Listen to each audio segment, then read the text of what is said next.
What's going on, people? This is your man Sam Fortune from the HumpDayRadio show.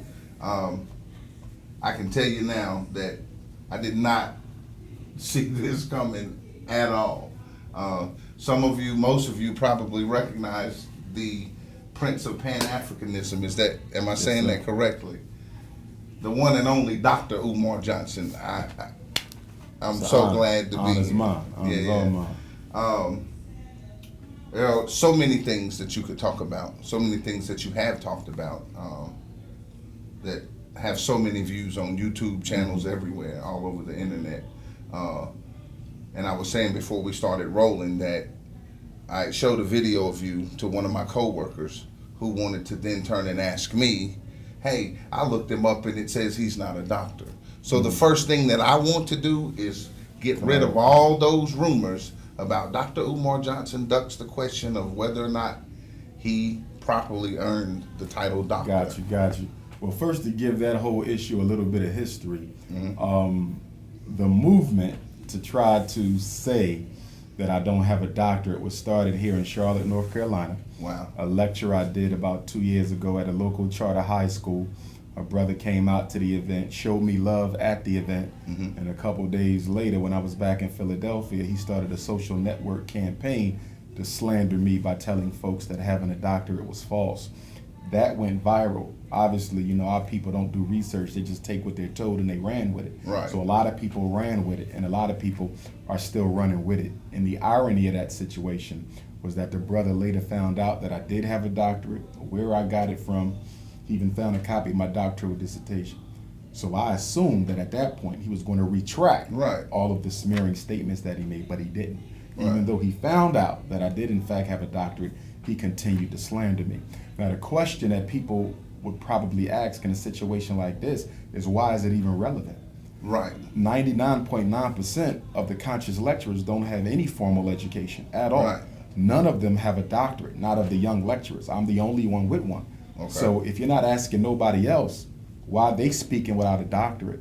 Why is it so relevant for Dr. Umar Johnson to have one when it doesn't matter if no one else has one?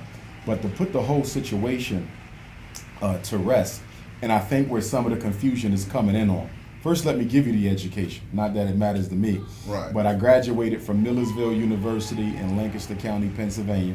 Okay. Double major, 97, psychology and political science, 2 degrees. Right. I came right back to Millersville January 98 to begin my school psychology master's program.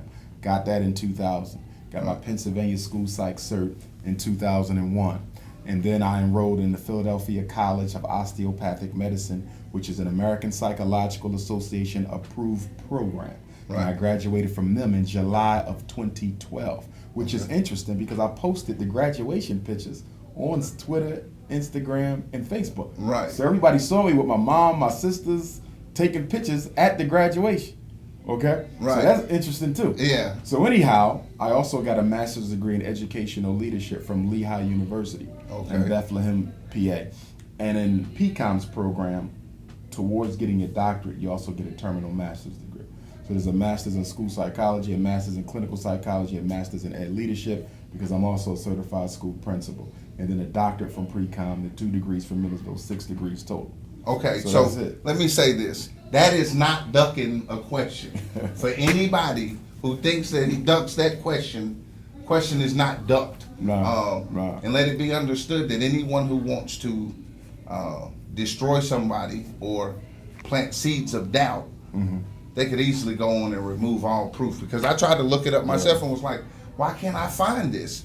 Because the internet is the internet and it can be manipulated. And not only that, there's no national register. Well, there is one, but there's no national register that the public can access to determine if someone has a degree or not. You would have to contact the degree granting institution, as a lot of Negroes have done, believe it or not. They've been calling all 3 of these colleges because the white folks been calling me, saying, Umar, what's going on? Why your people keep calling up here asking if you got degrees? It's an embarrassment to me because I got black folk going to white folk asking them if I have the degrees I claim to have. So it's an embarrassment. But I give you 2 pieces of information that might help explain the confusion. I was a nationally certified school psychologist up until 2012. I voluntarily did not renew the national cert because I didn't feel that I should be paying into any professional organization that wasn't doing anything about the special education and ADHD wars against black children. Okay. Now, the national cert is a voluntary cert. You don't practice because you have a national cert. You practice because you have a cert in the state, which I have. Right. It's just a professional group. For example, you can be a teacher and not belong to the teachers union. You can be a licensed doctor and not belong to the American Medical Association. Okay. You see, Right. one you practice, one is a professional group. Absolutely. So the National Association of School Psychologists is a professional group. You don't have to belong to it to be a psychologist, to be a school psychologist. Okay. When I did not renew that cert, people contacted the National Association of School Psychologists, not knowing you don't need that to practice. So when the National Association told him he's no longer nationally certified because he chose not to renew it. Right. It was me who chose not to renew it. Right. They said, oh, well, he ain't legit because that's a professional group. Yeah. You don't have to belong to the Association of Black Psychologists. No. They professional groups. So people are confusing voluntary professional groups with a legal right to practice. Right. So that's the one thing with the Right. National School Psych Cert. Okay. The other thing is being licensed as a clinical psychologist. Right. I do not have my license as a clinical psychologist, and I'm probably not going to get my license. And the reason I'm probably not going to get my license is I don't think white folks is going to approve me for a license. Okay. You see, Absolutely. because most of my work is as a school psychologist. I don't do a lot as a clinical psychologist. So Right. for me, taking another year out of my life to get that postdoc cert, which basically means you got to do an intern under somebody for a year's work, but Right. you're being supervised. You take the test, you get your license. But at this point of the game, with my reputation amongst white folk, I don't think they're going to give me no license. Right. So my thing is, I don't even think I'm going to walk that road. Okay. Okay? Since I practice as a school psychologist and my work is mostly with our kids, I'm going to keep on doing that. If you come to me and say, Doc, I want you to do some work with me, I got some issues in my life, then I'm going to just do it as a life coach. Because as a life coach, I can do the same work as I could do as a licensed clinical psychologist. I mean, there's differences. Right. But you can still help. Coaching and therapy is different, but you can still assist the person. Right. So because I'm not licensed as a clinical psychologist, people think you don't have a doctorate in clinical psychology. One is an education credential. Right. One is a licensure credential. Right. You can have your doctorate in medicine and not be a licensed physician. I know Right. people who have their law degree, but they didn't pass the bar yet. Yeah. One is education. Yeah. One is the right to practice. You see, that's where people get confused at. Yeah. So that should kill all confusion because they will now be able to see this interview. Whenever they go to look for it, they can get your explanation. I mean, for a while, it was hard for me to smile about it because because of what I went through to get my doctorate. right. Them white folks put me through hell. Yeah, it's I not mean, easy. it took me 8 years to get a 5-year degree, and I was the first person in my class with my research for my dissertation. And I was the last one to leave, but I was the first with the research because of the discriminatory treatment. So when I had black folk questioning whether I earned this, I put blood, sweat, and tears in that. Right. So it bothers you because it's your own people. It ain't the white folks. That bothers. Because the white folks can hit up, they can find out. Right. It's easy for. when Hey, I speak- Kathy. listen, the first thing they do when they invite me at a college, what you think the first thing they do when they invite me to a college? Is they vet my education. That's the first thing they do. Yeah. So when you see me speaking at Howard and Morgan and Bowie and all these different white schools, UDC and all this stuff, Right. you think they brought me on campus and introduced me as a doctor of psychology and didn't check my background? Right. Given the message I'm bringing, you don't think white folks is going to make sure Right. I ain't got my paperwork? Yeah. It don't even make sense. No, it The doesn't. first thing they do, can you give us your resume so we can check? Right. Yeah. I think that puts those rumors to sleep. Now, for those who don't know you, if there is anybody, what is your primary mission? The My mission that you're primary on. mission. I believe we are all here sent with a mission by supreme consciousness to improve the condition of our people. And because that is a large task, we have to find a specific niche within the struggle where we're going to make our mark. And for me, it's with the children. And so the Frederick Douglass and Marcus Garvey RBG International Leadership Academy, which I hope to make into a global school district, That's going to be my niche. I'm going to help African people by resurrecting African consciousness, by re-educating the collective mind of black children. So my niche is going to be through the school. Through the children. Through the children. That's the number one way.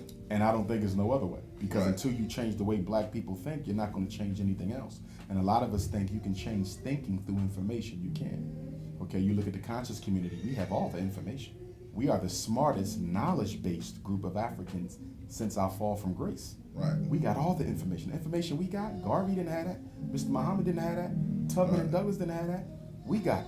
But notice how we've done less. The people who know the most have done the less. The people who know the less done the most. So we got to look at how the whole black consciousness movement, to some extent, has been a blockade and a hindrance to further development, because we are resting on our knowledge of the situation.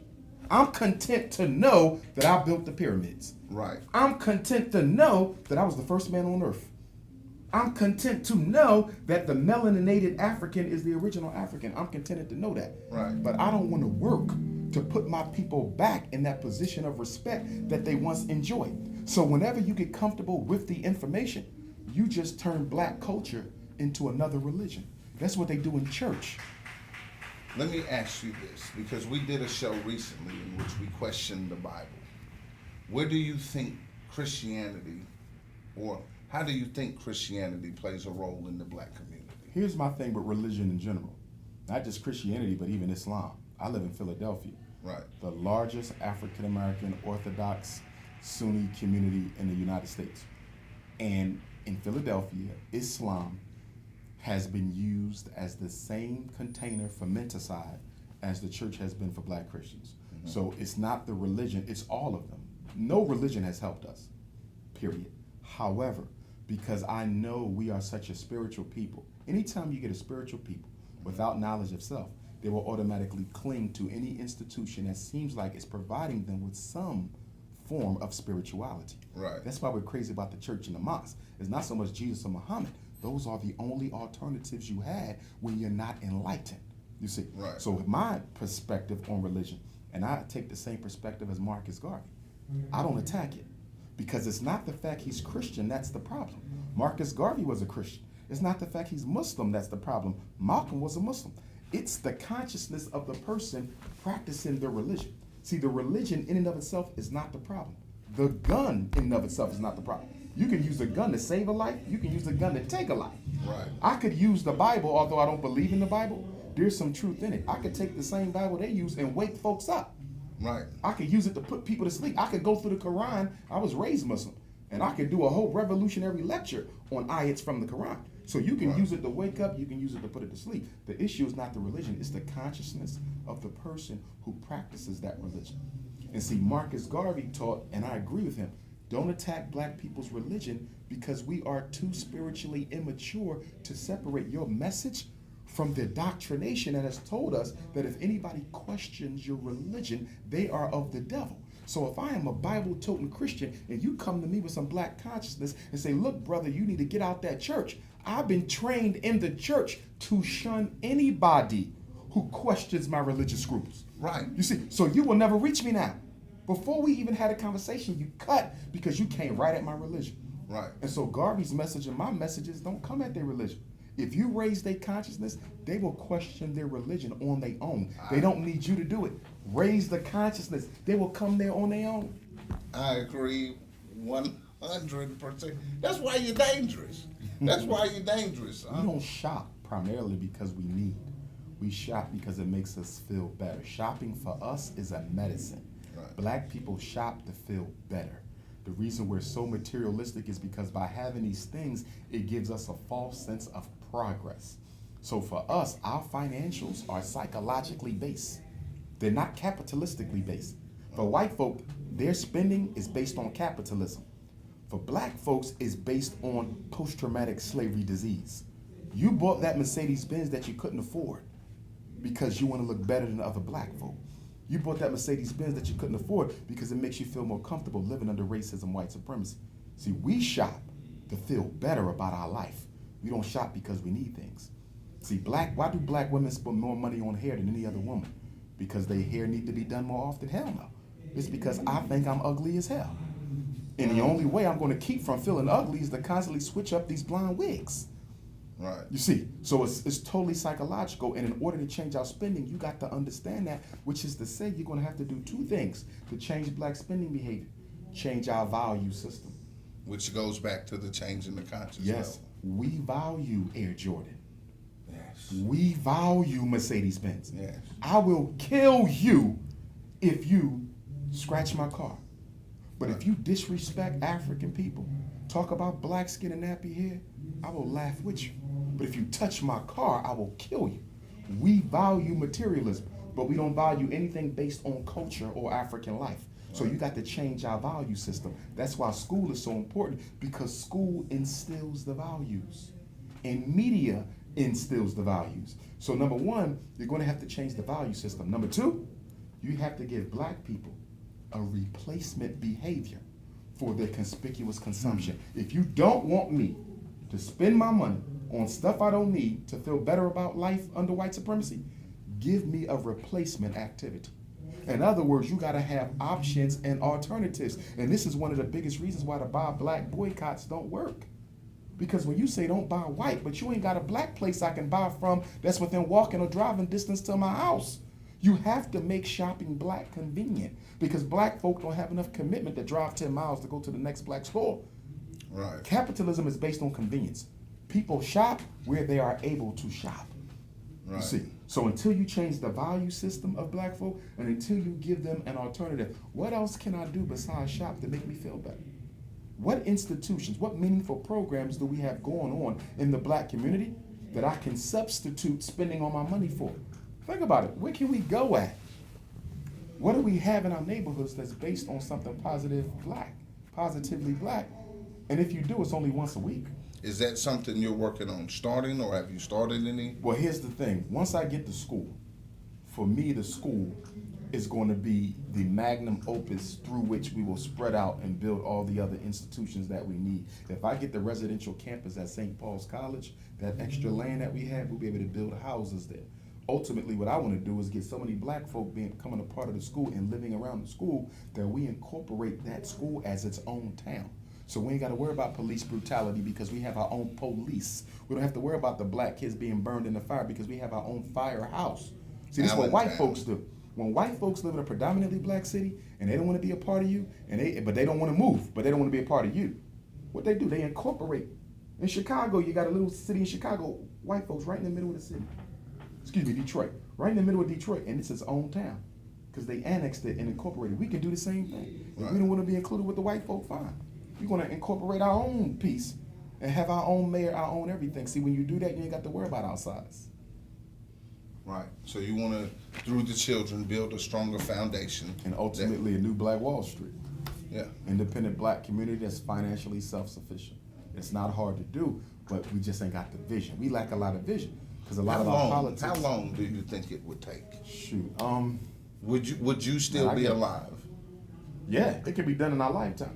Marcus Garvey said we can create a new reality today if we got to know ourselves, a new reality tomorrow if we got to know ourselves today. Our biggest issue is not the time. It will come quick. It's the commitment. Listen, solving black people's problems is not difficult. It's getting enough black people interested in solving their problems that's difficult. We got the money. Listen, Chinese and Asians and Arabs and East Indians come to your community every day. Right. And they build up supermarkets, independent community. 6 months off the boat, they're already independent. We've been here for 400 years. What's going on? Because they come with the mindset to make this thing happen. Right. Black folk don't have the mindset. We're still in love with white folk. Right. You see, we do not want to be independent from them. We think we need their validation in order to exist. We could keep going. You're about to actually take the stage in just a little bit. What I want to do is, where do you want to direct people to stay in contact with you? Okay. To follow you. One thing, we want people to join the National Independent Black Parent Association. That's the brother to the sister of the school movement, because we have to help protect our kids in the schools where they are until we have independent schools for our kids. Right. So the National Independent Black Parent Association in Rock Hill, Charlotte, we want them everywhere. Organized black parents challenging the schools and the school districts to do right by our children. So that's something they can become a part of today and get active with that. And people can sign up for that. Even now, they can go to my app. I have a cell phone app, which you can get from the Android store, the Apple store, Dr. Umar Johnson, and it's free. And you can stay in touch with me. Dr. Umar Johnson app. Dr. Umar Johnson app. Right. You see. And also the website, drumarjohnson.com. They can link with me there. Twitter and Instagram at Dr. Umar Johnson. They can follow me on Twitter and Instagram. And also the GoFundMe site for the school fundraiser, gofundme.com/Dr. Umar. That's where you can go and make donations for the school. So the Parent Association, the school fundraiser, Raising the Consciousness, and also the new documentary, Psychoacademic War Against Black Boys, we're working on that too. Okay, so with the GoFundMe, once you reach that goal, you buy the school. Mm-hmm. How can a person who wants to put money into that see the money being is the money trackable? Oh, of course, by a the money's person trackable. donating. Well, first of all, when you donate, they're going to the bank. Going to the bank, but I'm saying, how do we know how far from the mark we are? Oh, because I keep everybody updated. Okay. I drop regular updates. Absolutely. So right now we had 500,000. So because that was another issue the haters came out with. They said that we don't know how much money he raised or something like that. Oh, because you could have 20 million. That's what they're trying to imply. If I had 20 million, I have 10 schools by now. Right. But the thing about it, I think they assume I got more money than I got. It's Right. 500,000. You know what I mean? Yeah. And I think everybody who donated, because $500,000 ain't nothing to sneeze at. But it took us a year to get there. You see? But when that cop killed Trayvon Martin, white folks gave him $2 million in 2 weeks. It's Dr. unbelievable. Umar is still at $500,000 after a year. So that means if I want to reach 2 million, I got to wait 3 more years. We ain't got that amount of time. So what I'm going to have to do is come the new year, I'm going to see how much I got, and I'm going to have to make a decision. And I might have to start with a regular traditional day school. I want residential because that's my vision, but I might got to start with a regular day school because I can't keep on waiting for black folks to get behind me. Don't get me wrong. I probably got no less than 10,000 donations, man. So it ain't the donations. They coming in every day. Right. It's the amount. They humble. And I understand that because black folks ain't got it like that individually. Right. You know what I mean? But New Year's Day, that's going to be the day of judgment. I'm going to have to move out with what I have, which doesn't exclude putting a school in Africa, because I just got a text from one of the traditional rulers over there, King from Africa, who said he spoke to the Minister of Education in Ghana, who wants to talk to me about my school project. Now, being a Pan-Africanist, I don't have a problem putting a school in Africa, but I know most of our parents aren't going to feel comfortable sending their sons across the Atlantic Ocean. So I want the first school to be here. Now, being an American and someone in Africa reaching out to you, the more you play this game, and I don't like to call it a game, Right. but the more you tread this path that you're on, the more your life becomes in danger. I'm just gonna keep it real. No, that's real. That's real. Do you feel that as you I feel progress? it, but I don't fear it, because in many respects, I believe I was born to do the work that I'm doing. I don't think it's no coincidence. This is the work. I don't think it's no coincidence that my positioning within the conscious movement is where it is. I think it's all by divine design. You know, Nat Turner, when Nat Turner was captured after his slave revolt, and a white man came into the cell and interviewed Nat Turner said God put him on a mission. And the white man said, well, God has failed you because you got caught. And Nat Turner looked up at the white man and said, even Jesus had to be crucified. If dying is a part of the mission, it's a part of the mission. You've been watching an exclusive interview by HumpDayRadio. Don't forget, you can most definitely check us out on HumpDayRadio.com.